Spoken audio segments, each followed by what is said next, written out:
Père éternel, nous sommes tous tes enfants devant toi, assemblés pour essayer de comprendre, de percer les mystères et de pouvoir nous rapprocher de toi par la compréhension des Écritures. Seigneur, ouvre nos cœurs, ouvre nos esprits, éloigne ce qui pourrait nous dissiper, de façon à ce que nous puissions être concentrés. Nous savons qu'il nous reste encore peu de temps, Seigneur. Et ce qui a été reproché aux vierges folles, c'est de ne pas avoir fait des réserves.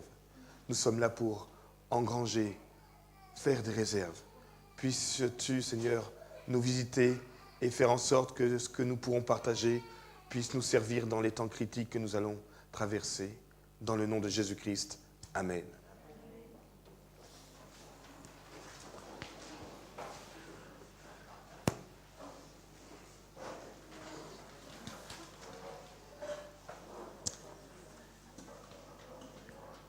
Nous sommes restés bloqués tout à l'heure, c'est comme les épisodes, juste au moment où il allait se passer quelque chose. Je n'ai pas donné la suite. Il y a une rencontre qui va avoir lieu.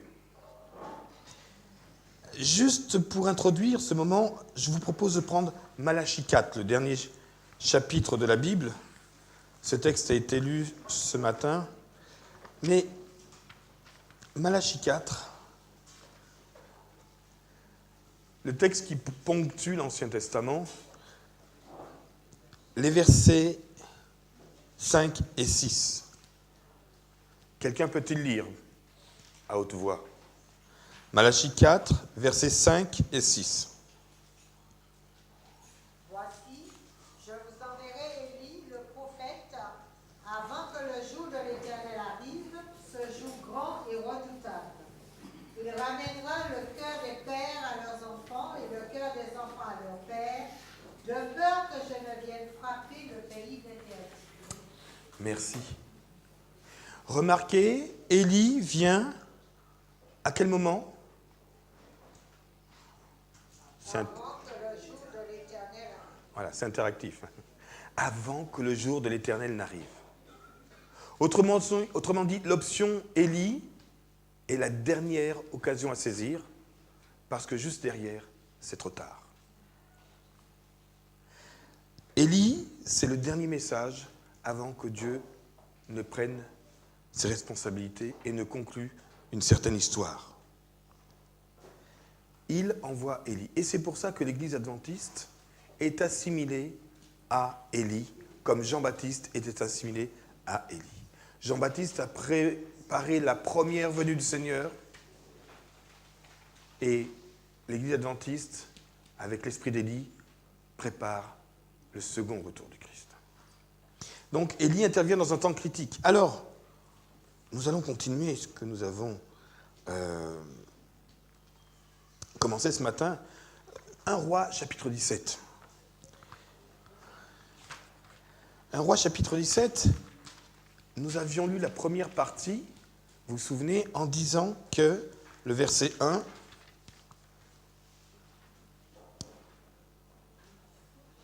l'Éternel est vivant. On en a parlé ce matin, et on a parlé aussi du fait que pendant combien de temps il n'y allait plus y avoir d'eau. Et j'ai osé assimiler cette privation d'eau à la privation de l'esprit. La terre demandera, mais la réponse, en tout cas, ne viendra pas du ciel, pas de Dieu. À 1 Roi 18, que se passe-t-il? 1 Roi 18, et je vous invite à prendre le verset 30, mais avant de parler du verset 30, comme c'est la prolongation de l'école du sabbat, pour les jeunes, pour les enfants, je donne le contexte. Que s'est-il passé? 3 ans et demi se sont passés. Personne n'en peut plus. On manque d'eau, c'est la famine. Le bétail, la nature, tout est flétri. On se demande comment encore les hommes font pour résister. Quand Dieu envoie des épreuves comme celle-là, c'est pour interpeller. Quand Dieu envoie des trompettes, les trompettes, ce ne sont pas les coupes. Les trompettes, c'est pour faire quoi? C'est du bruit. Ce sont des avertissements parce qu'il est encore possible de changer. Quand Dieu déverse les coupes, c'est un jugement, c'est déjà terminé. Donc on est juste avant, là, qu'il se passe quelque chose de très important. Et 3 ans et demi sont passés, et là, Élie convoque une assemblée très particulière. Il convoque qui? Qui est-ce qu'Élie va convoquer au Mont Carmel? Quel peuple? Son propre peuple. Il envoie une convocation solennelle à son propre peuple, aux Juifs. Et qui vient représenter l'aspect spirituel du peuple? Ils se sont mis quand même à 850. 450 prophètes de Baal plus 400 prophètes d'Astarté. C'est eux qui représentent la partie spirituelle. Alors, la grande question qui se pose là, et que Élie va poser, comme pour le sacrifice de Caïn et d'Abel,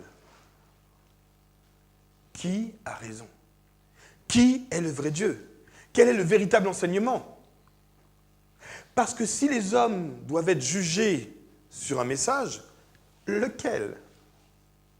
D'un côté, il y a un grand nombre, 850, plus Jézabel, plus ses soutiens, tout ce que vous voulez. Et de l'autre côté, il y a... Les autres sont cachés ou morts. Et il y en a un seul, tout petit, qui est passé à travers les gouttes, et il n'y en avait plus, qui est passé à travers ce temps-là en se cachant, en étant protégé par Dieu. Mais Dieu n'a pas vocation à terminer l'histoire de cette terre sans que n'éclate la vérité. Ça n'est pas possible. Donc, il va y avoir une confrontation. Toute ressemblance, vous savez la suite. La confrontation, c'est quoi? Élie est vraiment un gentleman, fair play. À vous, vous les premiers.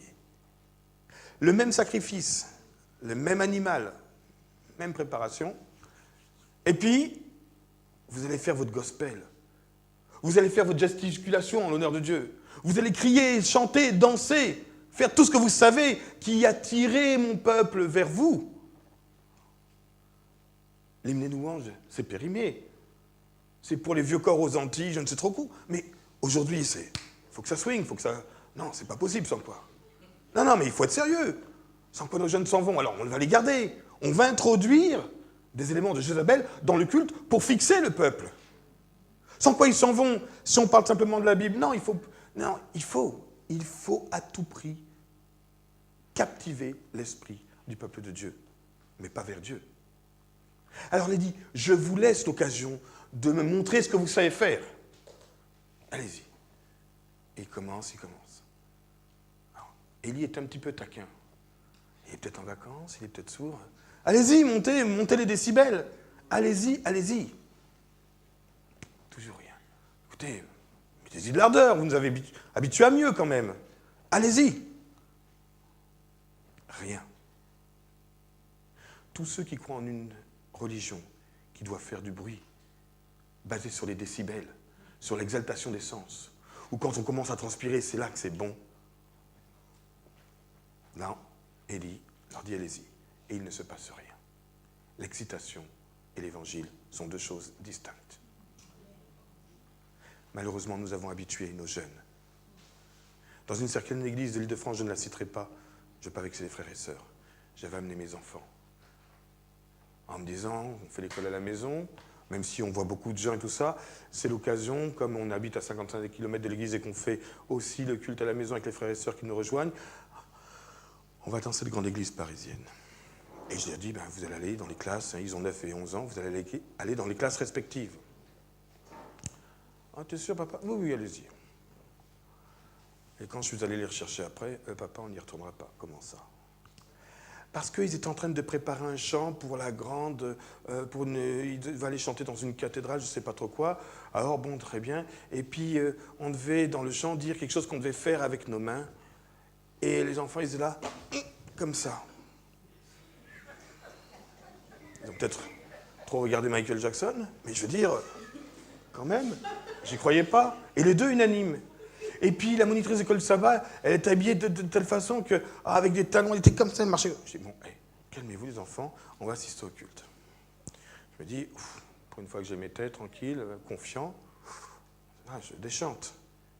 Et puis je vois une sœur qui passe, alors, plus moulant que ça comme jupe, on ne peut pas. Et comme elle devait dire quelque chose à quelqu'un, mais que la personne, visiblement, ne faisait pas beaucoup d'efforts pour tendre l'oreille, elle devait se baisser. Alors c'était toute une gymnastique pour être comme ça, se baisser, pour pouvoir dire la chose, avec des talons aiguilles. Elle me dit, c'est elle, papa. Je dis, je peux peut-être comprendre ce que vous voulez dire. Et je me dis, bon, on va rester là, et il y a le petit moment de louange. Le clavier commence gentiment, le saxo, la batterie, la machin.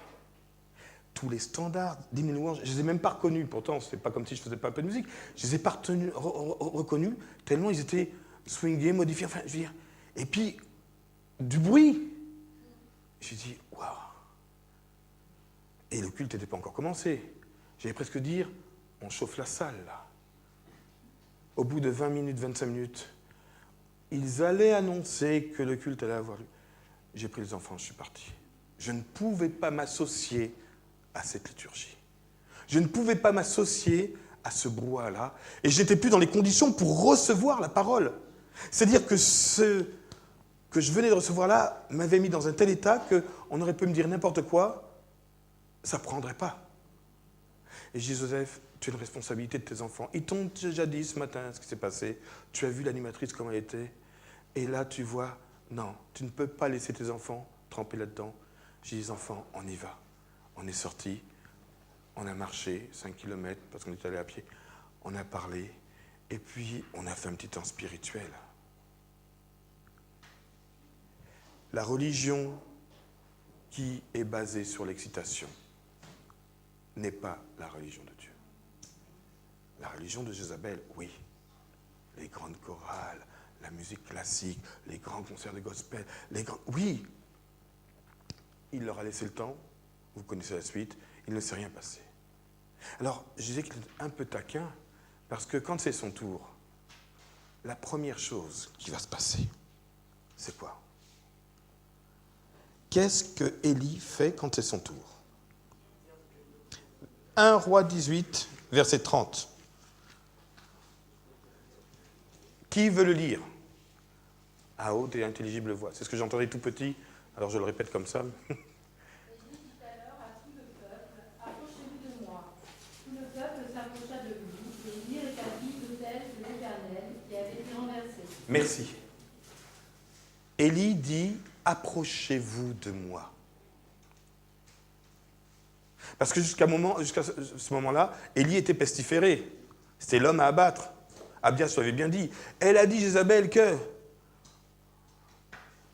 approchez-vous de moi, n'ayez plus peur de moi. Autrement dit, n'ayez plus peur de Dieu non plus. Approchez-vous de moi. Et quelle est la première chose qu'ils font, frères et sœurs et chers enfants? Quelle est la première chose qu'ils font? C'est pas Élie tout seul qui relève l'autel, que qui a mis à terre? Jézabel. Excusez-moi, avant qu'il y ait la purification, le feu qui descende du ciel, nous avons notre part à faire. Quels sont les standards bibliques que Jézabel a mis à terre?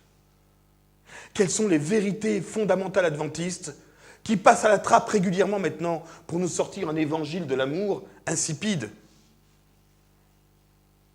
Quel est le message typiquement adventiste qu'aucune autre dénomination dans le monde a et que Jézabel a mis à terre? La première chose qu'Élie fait, on va reconstruire un autel à la façon de Dieu avec les éléments et la constitution comme Dieu. Reconstruire notre message. Et Marc a donné la parole à différentes associations qui ont pour mission de relever, de diffuser les standards que nous avons hérités d'hommes et de femmes qui ont passé des heures dans des granges à genoux. Et l'Esprit ne venait pas leur dire ce qu'il fallait penser. Ils cherchaient et l'Esprit venait ratifier. Comment quelqu'un qui a pris une pierre sur la tête et qui est resté, je ne sais plus si c'est 3 semaines ou 3 mois dans le coma, qui n'a pas pu faire une scolarité normale, qui n'a pas eu d'acquisition intellectuelle très forte, était capable de pondre, de penser des vérités telles que celles que nous avons maintenant dans l'esprit de prophétie. Les 2 hommes qui avaient été pressentis avant elle ont décliné l'invitation. Alors Dieu a pris quelqu'un de très faible, très limité, qui n'avait pas un talent exceptionnel, un charisme exceptionnel. Et quand les frères et sœurs avaient pensé avoir trouvé certaines vérités, ils savaient, l'Esprit disait, ça, c'est vrai. Et tous les standards ont été posés par d'abord la recherche de l'homme, confirmation du Saint-Esprit. Et bien tout ça, s'est été mis à terre par Jézabel. Dans notre Église, notre message, le message que Dieu a confié à l'Église adventiste, n'est plus enseigné. Le peuple meurt, eh bien c'est pas pour les autres, c'est pour nous. Et le drame, et Frédéric en a parlé tout à l'heure, c'est que... Comment ? Christophe, pardon. Excuse-moi, Christophe. Et je faisais la même chose avec ton frère quand j'étais au Congo, excuse-moi. C'est que, en fait, la Odyssée, c'est tu te crois riche, mais tu es misérable, pauvre, aveugle et nu. Je n'ai besoin de rien. Première chose qu'il y fait, il relève les standards du peuple juif, son identité. Il devait construire un autel de telle façon. Eh oui, 12 pierres qui représentaient les 12 tribus. Et il ne le fait pas tout seul. De façon pédagogique, il appelle tout le peuple. Souvenez-vous de vos racines et venez ensemble. Reconstruisons, réparons la brèche qui a été faite par l'ennemi dans notre propre message. Et ce faisant, alors, je vous lance l'appel. Quelles sont les vérités qui ont été foulées aux pieds et qu'il nous faut restaurer, remettre en évidence aujourd'hui? Notamment le sanctuaire. Le sanctuaire, et Christophe en a parlé. Le sanctuaire, oui, parce que le sanctuaire est la clé qui permet de comprendre ce qui se fait aujourd'hui, où est le Christ, et pourquoi nous ne pouvons pas donner une main d'association, ni hier, ni aujourd'hui, ni le 31 octobre. Là. Ça n'est pas possible, ce serait renier notre Dieu que de valider cela. Mais pour cela, il nous faut d'abord redécouvrir nos standards. Et des journées comme celle-ci, des week-ends comme cela, sont utiles pour réveiller en nous ce que nous avons mis de côté.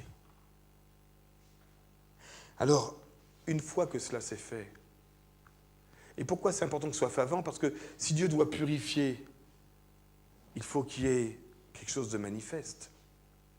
Non seulement il remet l'autel, mais vous avez vu le ridicule, il creuse un fossé, il noie avec de l'eau. Le truc improbable, ça ne peut pas prendre feu. Donc les autres sont assez tranquilles. On voit bien qu'Élie n'est pas habité d'un esprit, ou alors il est habité d'un autre esprit, mais en tout cas, ce n'est pas raisonnable. Est-ce que vous voyez qu'Élie a gesticulé? Est-ce qu'il a invité les gens à danser, à crier plus fort? C'est comme dans les stades, oh, là, et de l'autre côté, oh.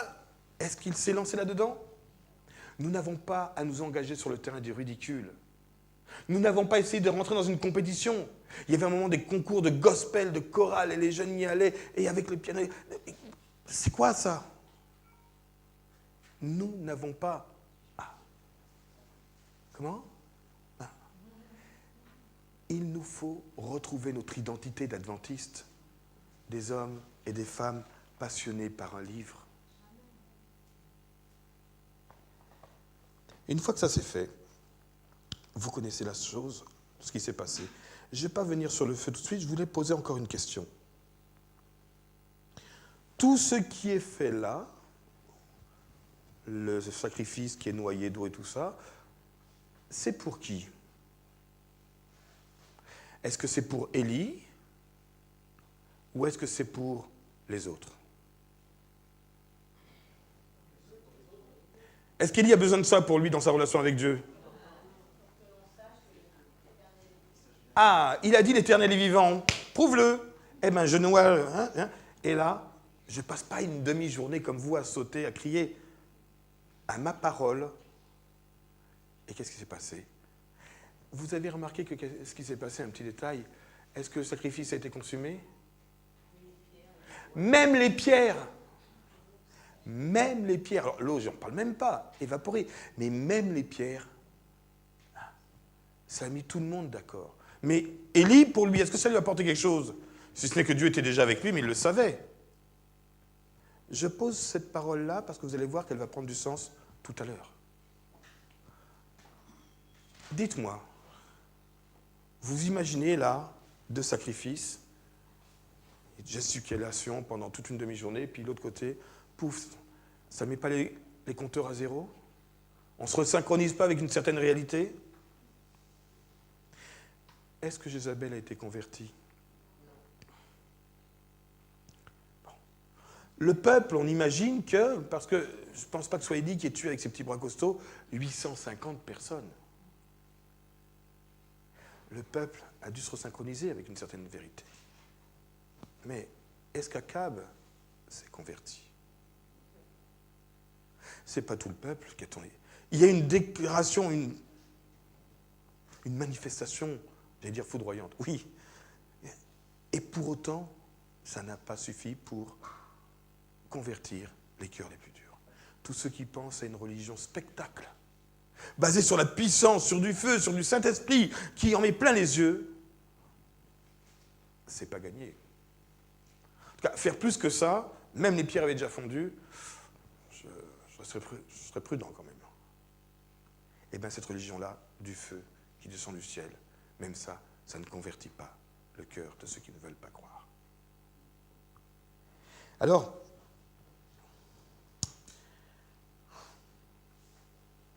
il y a une petite chose que je voudrais quand même souligner. Élie a piloté de la part de Dieu la pluie, a piloté le feu. Effet à peu près réussi, sauf au moins pour Akab et Jézabel, et d'autres, on imagine. Et Élie, on le retrouve où? J'ai pas entendu. Dans le désert. Il fait quoi dans le désert? Un trek? Il vient de mettre en déroute et de mettre à mal 850 personnes. Il fuit. Il fuit parce qu'il a peur pour ça. Il est capable d'arrêter l'eau du ciel. Il est capable de faire descendre le feu du ciel, avec la puissance de Dieu, bien sûr. Et le voilà où il déprime. Juste une chose. Qu'est-ce que Dieu a fait avec les 850 prophètes de Baal? Est-ce qu'il leur a dit maintenant vous partez? Il n'était pas possible de maintenir en vie des personnes qui ont attenté à l'image, à la nature de Dieu. Dieu leur a laissé suffisamment de temps pour se repentir s'il était besoin. Mais quand Dieu dit maintenant c'est fini, c'est fini. Il n'est pas question de négocier et de laisser en place des hommes qui ont remplacé le message de Dieu, qui l'ont transformé, qui se sont même pris pour Dieu en détournant le cœur du peuple. Arrivé un moment, Dieu dit, vous avez vu, maintenant c'est terminé. Je ne peux plus vous laisser en place, vous laisser en vie. Dieu ne pourra pas laisser dans l'Église adventiste des hommes, des femmes, des courants de pensée qui ont détourné le peuple de Dieu, le tournant vers d'autres standards. À un moment donné, il faut que la vérité soit rétablie avec la puissance de Dieu. Maintenant, quand nous allons un peu plus loin, nous voyons Élie qui déprime. Et Élie déprime et qu'est-ce qu'il demande? 1 Roi 19, verset 3. 1 Roi 19, verset 3.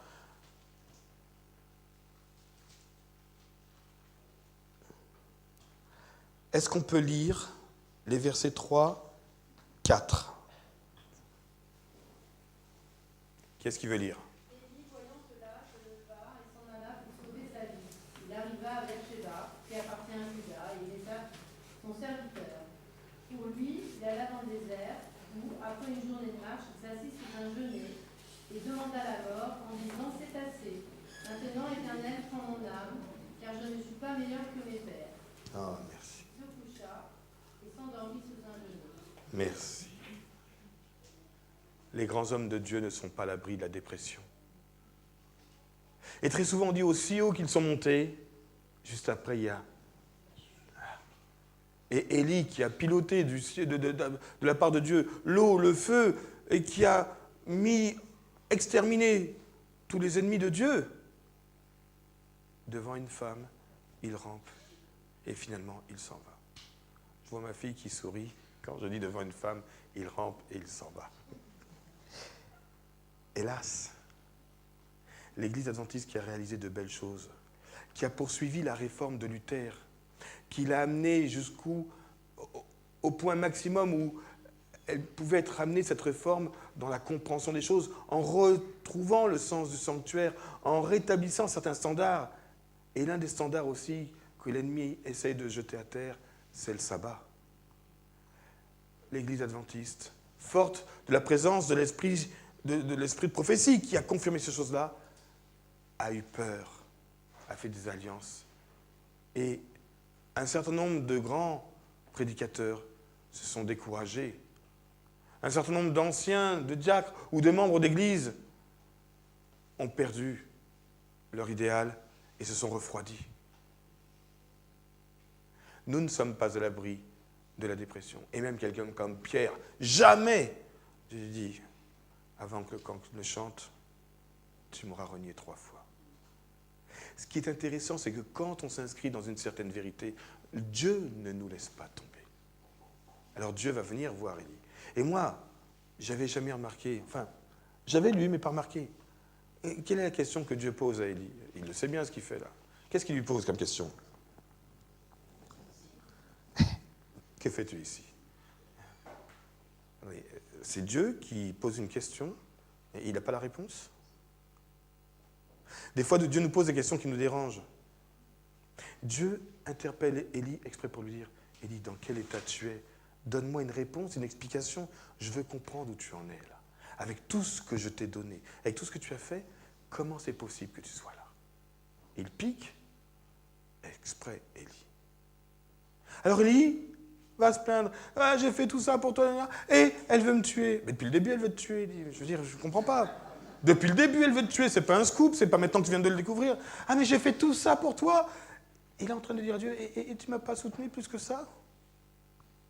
J'ai fait tout ce que je pouvais. Et on retourne à la case départ. Et je ne touche pas les 20 000. Que fais-tu là, Élie? Alors j'aime ce qui se passe après. Et je vais vous demander un petit peu de concentration. Déjà, Dieu dit à Élie, mange, première fois, mange une deuxième fois. J'aime bien ce passage. Et ensuite, il lui dit, va, parce que tu auras besoin de cette force-là. Tu vas avoir besoin. Combien de jours Élie marche? Dans quoi qu'il marche? Dans le désert. 40 jours dans le désert. Le Christ a aussi été 40 jours dans le désert. Le peuple d'Israël, 40 ans, un jour. On retrouve certaines symboliques, une période de retraite. Et il a un rendez-vous, lui aussi. Et le rendez-vous, il est où? À Horeb. C'est dit comment? C'est au verset 8. Il se leva, mangea et but, et avec la force que lui donna cette nourriture, il marcha 40 jours et 40 nuits jusqu'à la montagne de Dieu. Alors, il entre où? Dans une caverne. Et là, Dieu va le rejoindre. Et c'est là qu'il dit, j'ai déployé mon zèle pour l'Éternel, le Dieu des armées, car les enfants d'Israël ont abandonné ton alliance. Ils ont renversé tes autels. Remarquez, Jézabel n'a même pas eu besoin de le faire. Les enfants d'Israël l'ont fait pour Jézabel.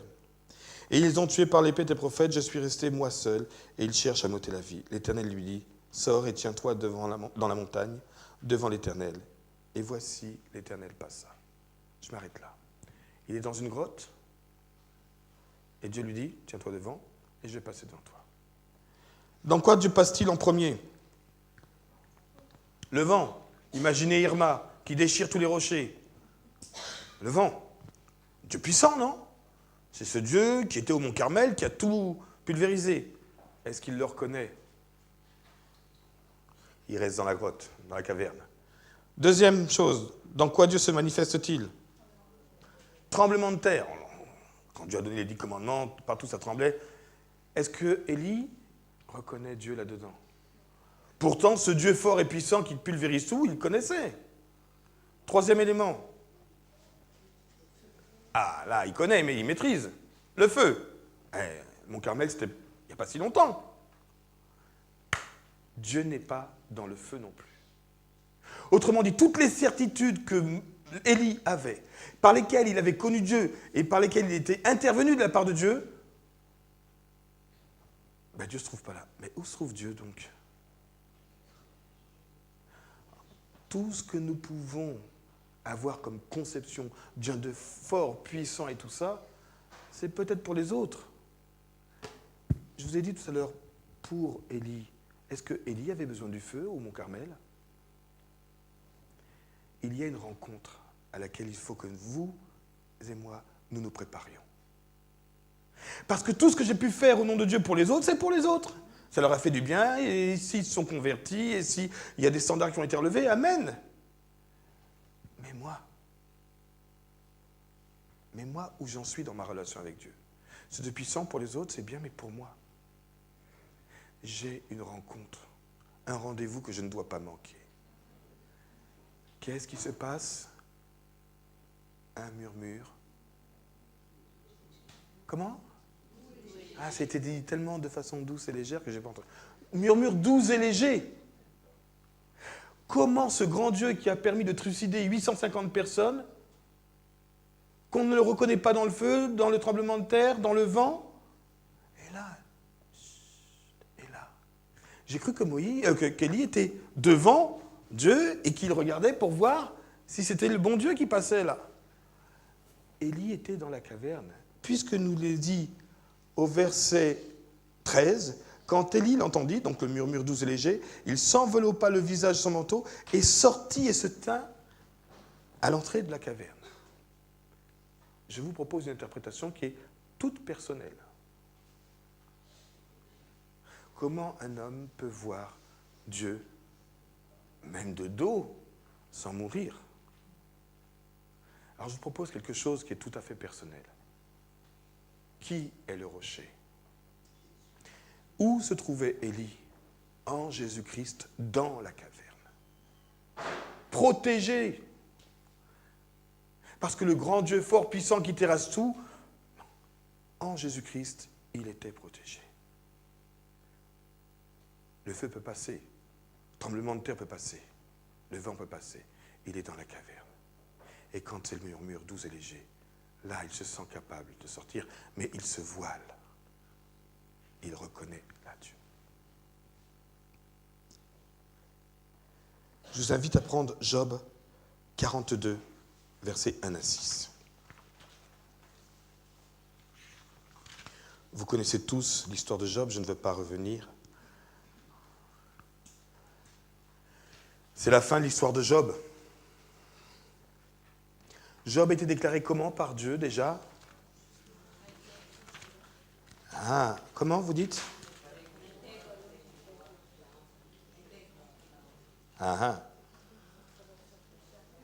Pendant que vous trouvez le Job 42, verset 1, je vous lis Job 1. Il y avait dans le pays d'Uz un homme qui s'appelait Job, et cet homme était intègre et droit. Il craignait Dieu et se détournait du mal. Ça, c'est le verset 1 du chapitre 1. À l'entrée de l'histoire de Job, on nous décrit un homme parfaitement juste, je le dis encore, intègre, droit, craignant Dieu et se détournant du mal. J'aurais voulu qu'on puisse dire ça de moi au début de l'histoire. Mais je me dis, qu'est-ce qu'on va dire à la fin de l'histoire? À la fin de l'histoire, c'est Job lui-même qui le dit. Parce que toute épreuve, et je le dis très sincèrement, toute épreuve que nous traversons avec Dieu a du sens. Et Job conclut son histoire en disant « Je reconnais que tu peux tout et que rien ne s'oppose à tes pensées. Quel est celui qui a la folie d'obscurcir mes desseins ? Oui, j'ai parlé sans les comprendre des merveilles qui me dépassent et que je ne connais pas, que je ne conçois pas, pardon. Écoute-moi et je parlerai. Je t'interrogerai et tu m'instruiras. » Et là, réponse de Job. Mon oreille avait entendu parler de toi, mais maintenant mon œil t'a vu. C'est pourquoi je me condamne et je me repens, lui qui était juste, sur la poussière et sur la cendre. C'est-à-dire que même étant déjà déclaré juste par Dieu, il va encore expérimenter un niveau supérieur où avant c'était entendu, c'était intellectuel. Maintenant, mon cœur, et l'expérience d'Élie, c'est la même. Entendu parler de Dieu, fait des choses pour Dieu, oui, mais son cœur a compris quelque chose dans cette rencontre dans la caverne en Christ. Et alors là, plus rien ne peut retenir Élie sur la terre. Absolument plus rien ne peut retenir Élie sur la terre.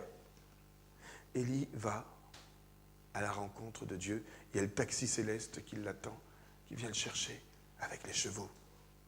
Et mes enfants seraient là, ils seraient contents parce que comme on a des chevaux, et c'est une histoire qu'ils aiment bien, là. Ah papa, aller aussi à la cheval, ce serait bien. Et tu feras ce que tu voudras là-haut, mais je pense que la montée vers le ciel... Élie est transformé par ce doux murmure et léger. Lui qui était capable de maîtriser de la part de Dieu les éléments, ça c'était pour les autres. Pour vous et moi, nous avons une rencontre de cœur avec Dieu. Parler d'un Dieu grand et fort, c'est bien, il est vivant. Mais qu'est-ce que tu me dis ? Il est vivant et tu es là, assis dans une caverne à demander la mort. Et vous remarquez qu'il n'a pas été en psychothérapie très longtemps. Dieu le dimanche, va, et on va voir si tu me reconnais. Vous vous souvenez que Ellen White dit que, à la fin des temps, donc très bientôt, nous, les hommes, vont entendre un fracas, un orage, un bruit de tonnerre. Et, oui ? Oui, mais cette voix, elle dira quoi ? L'heure et le jour... Eh oui, Dieu s'approche et dit quelque chose où tout le monde entend, mais il y a deux façons d'entendre. Ceux qui n'ont pas le cœur converti vont avoir peur, c'est un orage, un truc terrible. De l'autre côté, ils entendront l'heure et le jour du retour. La grande interrogation, frères et sœurs, c'est quoi ? C'est pas de prêcher ce Dieu grand et puissant, et je rejoins Christophe sur cette dimension. Connaître la Bible par cœur, l'avoir lue, la réciter par cœur, c'est bien. Je préférais que tu sois une Bible ouverte, que tu n'en connaisses point, mais que tu en vives plus. C'est ce qui se passe avec Élie. Il connaissait, il maîtrisait. Et là, il est percuté par une approche de Dieu qu'il ne maîtrisait pas, qu'il ne connaissait pas. Et une fois qu'il a ce contact avec Dieu très fort, il ne peut plus rester sur la terre, ça n'est pas possible. Quand le peuple de Dieu, non pas l'Église militante, mais l'Église triomphante, sera enfin constitué, Dieu dira, je viens vous chercher à tel moment. Tenez-vous prêts, je m'occupe de vos ennemis. Plus aucun d'entre nous ne pourra mourir. Je m'occupe de vos ennemis, parce qu'ils sont devenus mes ennemis, en voulant porter atteinte à votre vie. Mais nous aurons entendu l'heure, parce que nous aurons entendu un doux murmure léger. Et là où toutes les congrégations, la plupart, c'est celle qui fait le plus de bruit. Et quand nous étions avec Marc, Samuel, les deux Samuel au Congo, et avec Frédéric, on a pu se rendre compte à quel point ça pouvait être fort, cette espèce j'allais presque dire d'envoûtement, au travers de l'animation cultuelle. Le doux murmure léger. C'est ça qui a fait fondre le cœur d'Élie. Le jour où nos cœurs fondront en entendant ce doux murmure léger, il y a de fortes chances que nous sachions en même temps l'heure et le jour du retour. L'histoire d'Élie, pour moi, m'apprend une chose. C'est qu'il y a heureusement, encore des âmes fidèles dans le peuple de Dieu. Mais qu'il faut relever et les inviter à nous rejoindre, à relever les standards pour faire un vrai sacrifice à Dieu. Pas un sacrifice comme Caïn l'a fait, mais un sacrifice comme Dieu l'a demandé, Abel l'a fait. La deuxième chose, c'est que nous ne devons pas avoir peur de nos ennemis. Dieu s'en occupe. Mais si mon cœur n'a pas fondu devant cette petite voix de Dieu, si je n'arrive pas à l'entendre, aïe, il y a un problème. Et pour moi, la caverne dans laquelle était Élie, c'est Jésus-Christ. En Christ, il y a quelque chose qui peut se vivre. Parce que même quand les manifestations de Dieu déchaîné, ce Dieu vengeur qui va punir, passe, je ne me sens pas concerné. Je suis en protection dans la caverne. Et quand le doux murmure léger passe, c'est ça qui manquait à mon âme. Puisse Dieu faire en sorte que chacun d'entre nous, nous n'aspirions pas à une révélation violente, fracassante de Dieu, mais à ce doux murmure léger. C'est le rendez-vous qu'il ne nous faut pas manquer. Les autres ont rendez-vous avec le Dieu fort, puissant, mais nous avons rendez-vous avec ce Dieu. Et quand nous l'aurons rencontré dans cette dimension-là, alors nous n'aurons plus envie de rester sur la terre. On a le chariot céleste qui vient nous chercher pour nous amener au ciel. Amen.